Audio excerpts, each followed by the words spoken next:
months old when his life changed forever. It was a quiet Sunday afternoon in Lagos, and the air was thick with the smell of rain. His mother had asked him to deliver a message to Uncle Matthew, a close family friend who lived just 2 streets away. Uncle Matthew was kind and always gave David sweets when he visited, so David didn't hesitate to go. The house was quiet when David arrived. Uncle Matthew was alone, smiling warmly as he welcomed David inside. He asked about David's school, handed him a few sweets, and then his smile changed. It became something David didn't understand at the time, but would never forget. What happened that day left scars on David's soul. Uncle Matthew, the trusted family friend, betrayed that trust in the worst way. David walked home afterward, confused and scared, clutching the sweets as if they were a shield. He didn't tell his mother what had happened. He didn't tell anyone. Years passed, but the memory stayed with him. It became a shadow that followed him everywhere, even into his dreams. David grew up struggling with feelings he couldn't explain. He began to question his identity, his worth, and even his faith. The church, which had always been his sanctuary, became a place of inner conflict. By the time David was a teenager, he had mastered the art of pretending. He attended church regularly, sang in the choir, and even led prayer sessions. To everyone around him, he was a shining example of a good Christian boy. But inside, he felt broken and lost. One evening, during a youth service, the pastor's sermon was about purity and sin. The words felt like daggers aimed directly at David. He sat in the back row, his heart pounding as guilt and shame washed over him.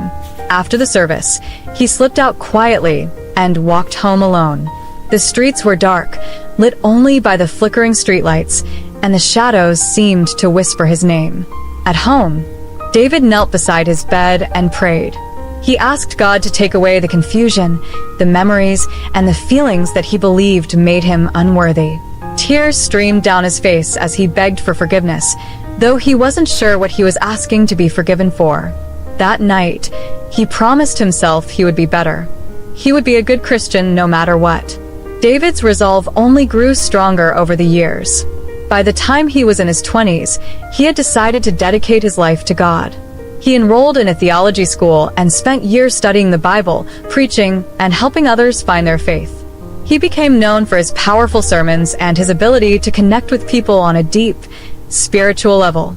The congregation loved him, and he was soon appointed as the lead pastor of a growing church in Lagos. But the shadows of his past didn't disappear. They lingered in the corners of his mind, waiting for quiet moments to resurface. Sometimes, during his evening prayers, David would feel a pang of guilt he couldn't shake. Other times, he'd catch himself looking at another man and feel a rush of emotions he didn't want to acknowledge. He buried these feelings deep, convincing himself they were temptations to overcome. One day, after a particularly moving sermon, a young man named Michael approached David. Michael was confident, friendly, and openly gay. He had come to the church seeking solace after facing rejection from his family. David listened to Michael's story with compassion, offering words of comfort and encouragement. But as they often met after church to talk about faith, life, and their struggles. Michael's honesty about his identity and his unwavering faith despite societal rejection inspired David. For the first time, David began to question whether his feelings were truly sinful or if they were a part of who he was meant to be. But the fear of rejection loomed large. David knew that if anyone discovered his feelings, his career, reputation, and everything would cast him out, and the community he loved would turn its back on him. The weight of these fears kept him silent. Late one night, as David lay in bed, memories of his childhood resurfaced. He remembered Uncle Matthew's betrayal, the sweets questions that had haunted him ever since. He realized that he had spent his entire life running from that moment, trying to prove to himself and the world that he was worthy of love and acceptance. The next day, David went to the church early, before anyone else arrived. He knelt at the altar and prayed for guidance. "Lord, I've tried to live my life for you," he whispered, "but I'm so tired of hiding. Please show me the way." Tears streamed down his face as he poured out his heart, hoping for an answer. The sun rose slowly, casting its warm light through the stained glass windows. David felt a strange sense of peace, though he didn't yet have all the answers. He stood up, wiped his tears, and resolved to take things one step at a time. He to serve his congregation and seek clarity about his path. But deep down, he knew that the journey ahead would not be easy. The shadows of his past were still there, but so was a glimmer of hope. And for the first time in a long time, David allowed himself to believe that maybe, just maybe, he could find a way to reconcile his faith with his truth. David's reputation as a powerful and compassionate pastor continued to grow. The church was always filled with people eager to hear his sermons. His voice, calm and commanding, had a way of reaching even the hardest hearts. His words inspired hope, and his presence gave comfort to those who were lost. To the outside world, David was the perfect man of God. But beneath the surface, his soul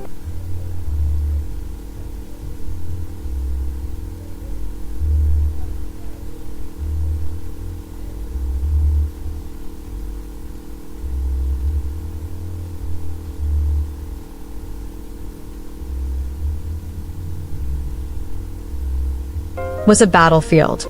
Each Sunday, David stood before his congregation in his tailored suit, his Bible in hand, delivering peace and righteousness. He preached with conviction, his words flowing like a river of truth. Yet every time he spoke about sin, a pang of guilt struck him.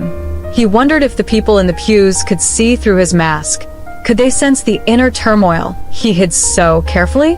Outside the church, David maintained an impeccable image and always ready to lend a helping hand. He visited the sick, counseled troubled couples, and donated to the poor. He was the epitome of a good pastor. Yet, the more he gave of himself to others, the more hollow he felt. Approached David. His name was Mike. Confidence about him. He introduced himself as a new member of the congregation and thanked David for his sermon. Michael's eyes held a mixture of admiration and curiosity. He felt a connection he couldn't explain. "Pastor David, do you have a moment?" Michael asked, his voice steady yet humble. "Of course," David replied with a warm smile. He led Michael to a small bench outside the church, where they could talk in private. Michael shared his story, speaking openly about the rejection he had faced from his family after coming out as gay. He explained that he had come to the church seeking solace, hoping to find a place where he could reconcile his faith with his identity. David listened intently, his heart aching for the young man. "I'm glad you found your way here," David said finally. "You are always welcome in this church." Michael's face lit up with gratitude. "Thank you, Pastor. That means a lot to me." As Michael walked away, David felt a mix of emotions. He admired Michael's courage to live openly and honestly, something David had never been able to do. But he also felt a pang of fear. Michael's presence stirred feelings David had buried for years, and he wasn't sure how to handle them. In the weeks that followed, David and Michael developed a friendship. They often met after church to talk about faith, life, and their struggles. Michael's honesty about his journey inspired David, but it also forced him to confront his own truth. For the first time in years, David felt seen, but he couldn't shake the fear of what might happen if anyone else found out. One evening, as they sat in a quiet corner of a local cafe, Michael asked David a question that caught him off guard. "Pastor, do you ever feel like you're living two lives?" Michael's tone was gentle, but his eyes were searching. David froze for a moment before responding. "Why do you ask that?" Michael shrugged. "I just sense that there's more to you than what people see. It's not a bad thing. It's just human." David looked down at his coffee cup, his hands trembling slightly. "We all have our struggles, Michael. Some are just harder to talk about than others." Michael nodded, understanding. "Well, if you ever need someone to talk to, I'm here." David forced a smile, but his mind was racing. How much did Michael know? And more importantly, how much could he trust him? The thought of being exposed terrified David, yet a small part of him longed for the freedom to be honest. As their friendship deepened, David found himself spending more time with Michael. They talked about everything from scripture to music, from their dreams to their fears. Michael's openness was refreshing, but it also highlighted the walls David had built around his own heart. Every moment they spent together was a reminder of the life David could never have, or so he thought. The turning point came one night when Michael invited David to an LGBTQ+ support group he attended. "You don't have to say anything," Michael assured him. "Just come and listen. It might help." David hesitated, but eventually agreed. The meeting was held in a small, dimly lit room, and the atmosphere was warm and welcoming. People shared their stories of pain, resilience, and hope. For the first time, David saw a community of people who embraced their truth despite the odds. It was both inspiring and overwhelming. One story in particular stayed with him. A woman named Sarah spoke about how she had been rejected by her church, but found peace in her faith by embracing who she was. "God loves us as we are," she said with conviction. "It took me a long time to believe that, but now I know it's true." David left the meeting feeling a mix of emotions. He was moved by the courage of the people he had met, but he was also deeply conflicted. Could he ever have that kind of freedom? Or was he destined to live behind the mask of perfection forever? That night, as he lay in bed, David thought about his life. He thought about the boy he had been, the man he had become, and the pastor everyone believed him to be. He thought about Michael and the possibility of a life where he didn't have to hide. And for the first time, he allowed himself to wonder, what if? David's friendship with Michael grew stronger with each passing week. They had an unspoken understanding, a connection that neither could fully explain. Michael's open nature and unwavering honesty were a stark contrast to the guarded walls David had built around his own life. Yet, in Michael's presence, David felt a sense of freedom he had never experienced before. One Saturday evening, Michael invited David to a small gathering at his apartment. "It's nothing formal," Michael assured him. "Just a few friends. You can relax for once." David hesitated, but eventually agreed. He told himself it was just a social visit, a way to show support for a friend. Yet deep down, he knew there was more to it. He wanted to see Michael in his own world, to understand the life he lived so boldly. When David arrived, the apartment was filled with laughter and music.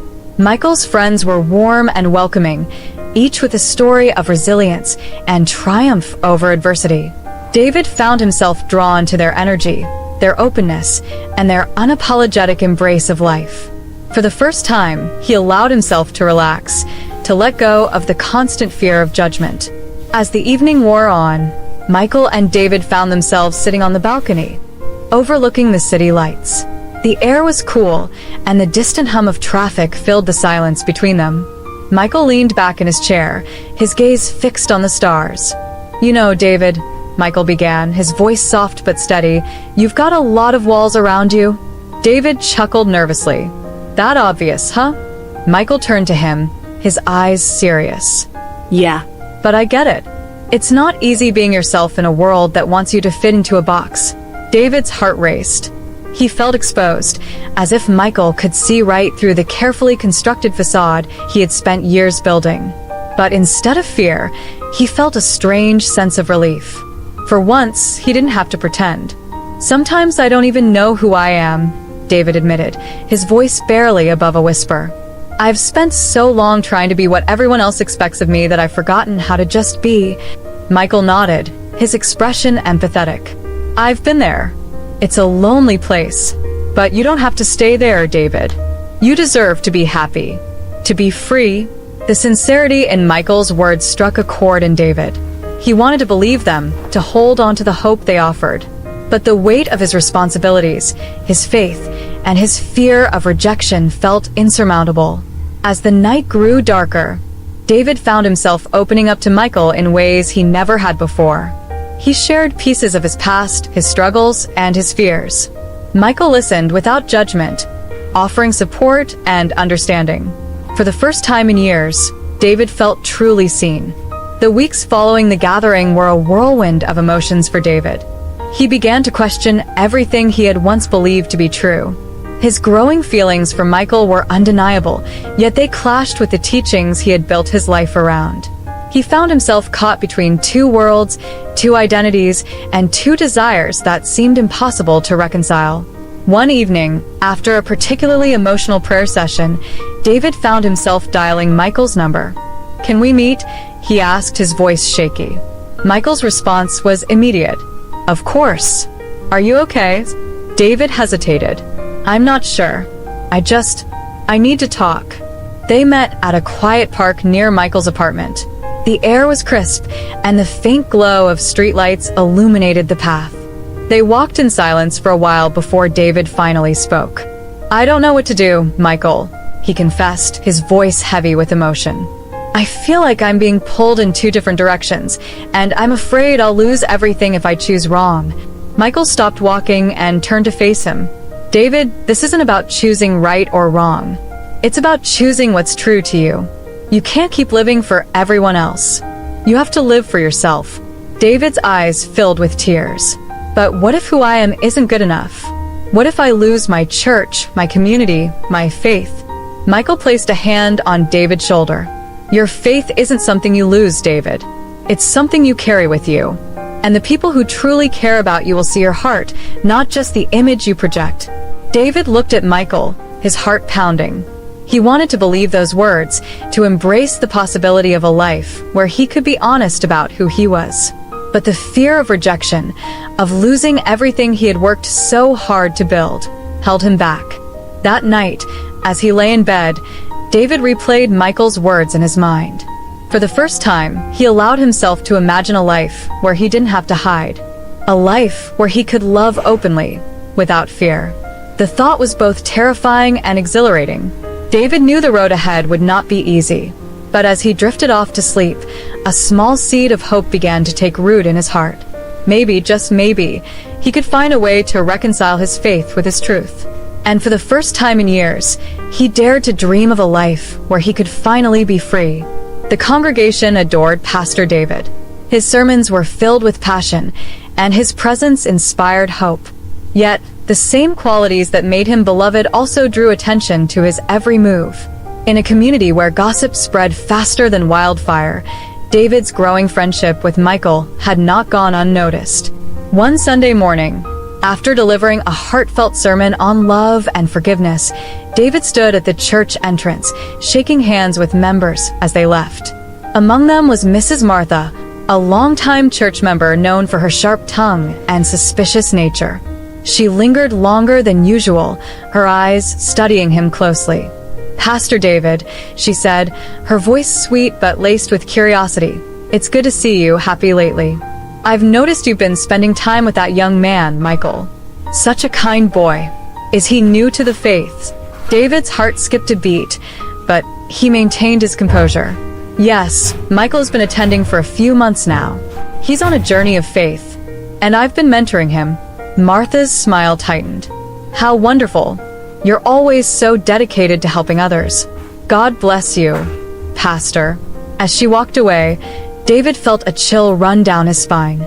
It wasn't admiration. It was suspicion. He silently prayed that her curiosity would end there. He knew the whispers had already begun.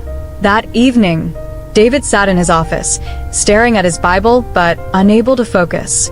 The church had always been his sanctuary, yet now it felt like a place filled with eyes watching his every move.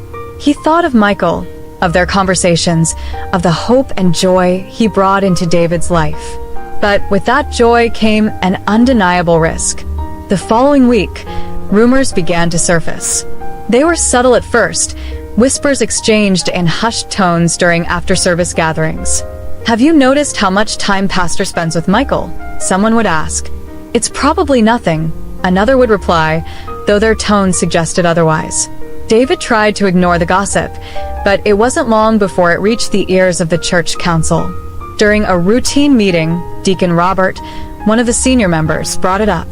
"Pastor, there's been some concern among the congregation about your relationship with Michael," he said, his voice measured but firm. "People are talking, and as a leader, it's important to maintain transparency." David's stomach churned.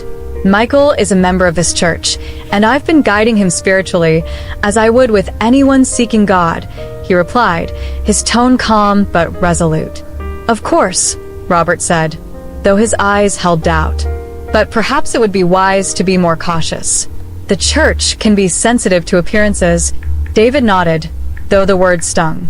He left the meeting feeling a mix of anger and fear. Why did helping someone have to come with so much scrutiny? Why couldn't he simply be himself without fear of judgment? That night, David met with Michael at their usual spot in the park. The quiet of the evening was a stark contrast to the storm brewing in David's mind. "The rumors are spreading," David said, his voice heavy with frustration. "The council brought it up today. They think something inappropriate is going on." Michael's face fell. "I'm so sorry, David. I didn't mean to cause trouble for you." "It's not your fault," David said quickly. "This is on me. I should have been more careful." Michael hesitated, then placed a hand on David's shoulder. "You don't have to carry this alone. You've been there for me, and I'm here for you. Whatever happens, we'll face it together." David's heart ached at Michael's words. He wanted to believe they could weather the storm, but the reality of his position loomed large. He had worked so hard to build a life that seemed perfect on the outside, and now it felt like it was all unraveling. In the days that followed, the tension only grew. Martha's whispers turned into accusations, and she began gathering others to her cause. "We need to protect this church," she said during a small gathering at her home. "If Pastor David is involved in something inappropriate, it's our duty to address it." The situation came to a head one Sunday after service. As David greeted members at the door, Martha approached him with a small group of congregants in tow. "Pastor," she said, her voice loud enough to draw attention, "we need to talk." "Now?" David's chest tightened, but he nodded. "Of course. Let's speak in my office." As they entered the office, the tension was palpable. Martha wasted no time. "Pastor, there are rumors spreading about your relationship with Michael. People are concerned. We need answers." David took a deep breath, his mind racing. "Michael is a member of this church," he began.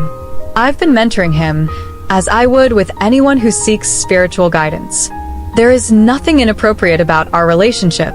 Martha's eyes narrowed. "Then why does it seem like you're hiding something? Why the secrecy?" David's patience was wearing thin. "I am not hiding anything. My role as a pastor is to guide and support all members of this congregation, regardless of their background or struggles.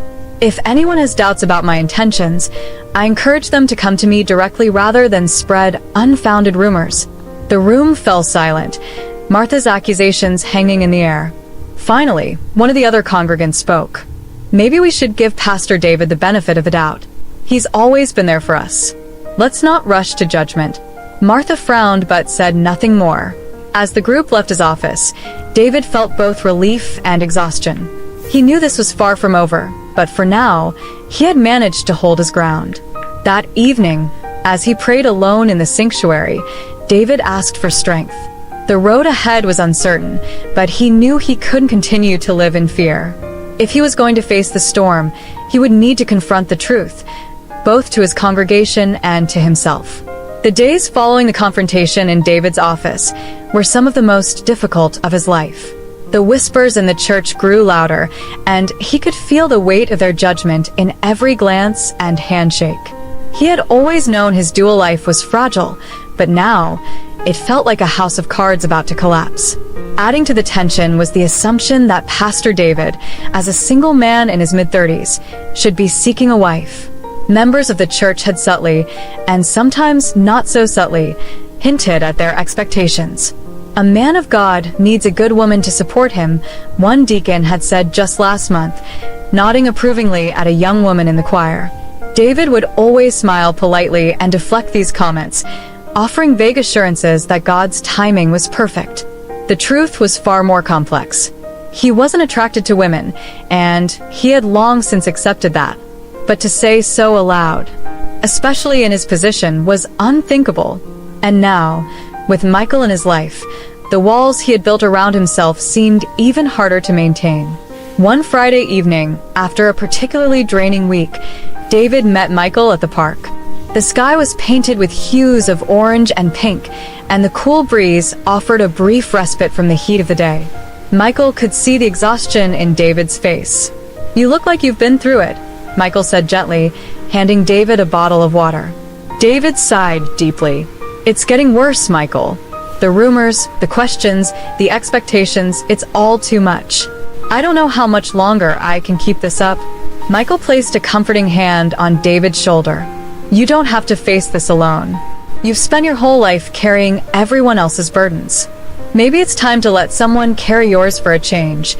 David wanted to believe that was possible, but the fear of losing his church, his community, and everything he had worked so hard for kept him silent. He took a sip of water and tried to steady his thoughts. They keep asking when I'm going to settle down, David admitted. When I'm going to find a good woman and start a family. I keep dodging the questions, but I can see it in their eyes. They don't understand why I'm not like them.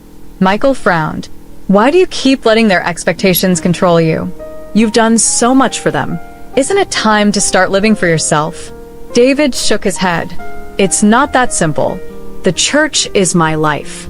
These people depend on me. If I lose them, I don't know who I am without this. Michael's eyes softened. You're more than a title, David. More than a pastor.